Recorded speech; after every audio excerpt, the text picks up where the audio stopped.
নমস্কার। আজকের এই বিশেষ আয়োজনে সবাইকে স্বাগত। আজ আমরা এমন একটা সুগন্ধি আর দারুণ লোভনীয় বিষয় নিয়ে কথা বলতে যাচ্ছি, যার নাম শুনলেই জিভে জল চলে আসে। সেই নিখুঁত ঐতিহ্যবাহী কাঁচা আমের আচার।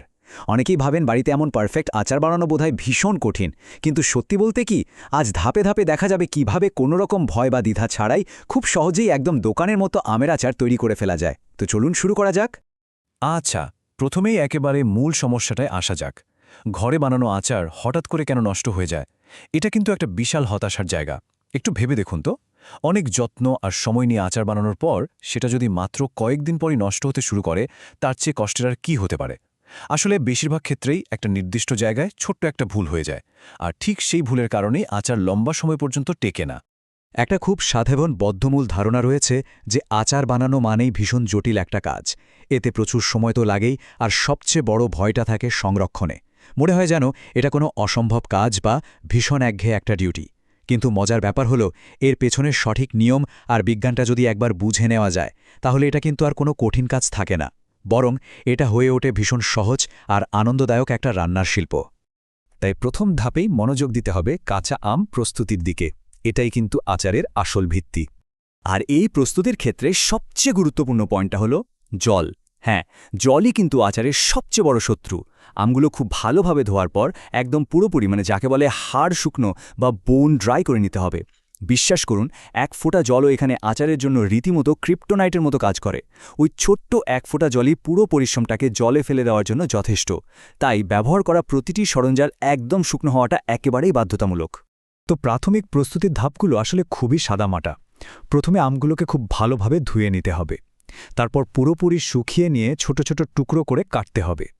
তবে এখানে একটা ছোট কিন্তু দারুণ জরুরি বিষয় মাথায় রাখা দরকার।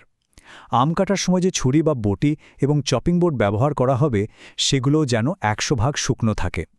একটু আর্দ্রতাও যেন সেখানে লুকিয়ে না থাকে। আম তো কাটা হলো, এবার আসা যাক দ্বিতীয় ধাপে, মশলা এবং সংরক্ষণ। মূলত এখানেই আচারের স্বাদ আর দীর্ঘায়ু নির্ধারিত হয়। এই ধাপে সবচেয়ে চমকপ্রদ কাজটা করে লবণ। আমের টুকরোগুলোর ওপর প্রথমে বেশ খানিকটা লবণ ছড়িয়ে দিতে হয়। লবণ যে শুধু স্বাদ বাড়ায় তা কিন্তু নয়, এটি একটা অসাধারণ প্রাকৃতিক সংরক্ষক হিসেবে কাজ করে। অসমোসিস নামের একটা প্রক্রিয়ার মাধ্যমে লবণ আমের ভেতর থেকে লুকিয়ে থাকা বাড়তি জলটাকে টেনে বের করে আনে। এর ফলে কি হয়? আচারটা মশলার সাথে অনেক ভালোভাবে মেশে এবং খুব সহজেই নষ্ট হওয়ার হাত থেকে রক্ষা পায়। এটা কিন্তু রীতিমতো ম্যাজিক। জল তো বেরিয়ে গেল, এরপরেই আসবে সেই বহু প্রতীক্ষিত মশলার পালা। সরিষা, মেথি, শুকনা লঙ্কা, হলুদ গুঁড়ো এবং অবশ্যই সরিষার তেল। মূলত সরিষা, মেথি আর শুকনা লঙ্কা, এই তিনটি জাদুকরী উপাদানই আচারকে তার আসল চরিত্র এবং সেই চেনা মন মাতানোর সুবাসটা এনে দেয়।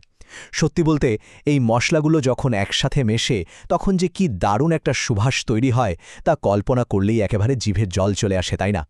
তবে হ্যাঁ, এই মশলাগুলো ব্যবহারের ক্ষেত্রে একটা খুব সংবেদনশীল নিয়ম আছে।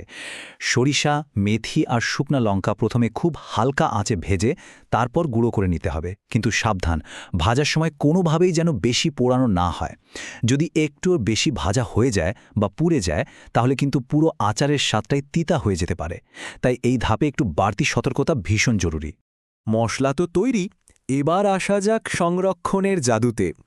ভেজে গুঁড়ো করা মশলা, হলুদ গুঁড়ো আর খাঁটি সরিষার তেল দিয়ে আমের টুকরোগুলোকে খুব ভালোভাবে মাখিয়ে নিতে হবে।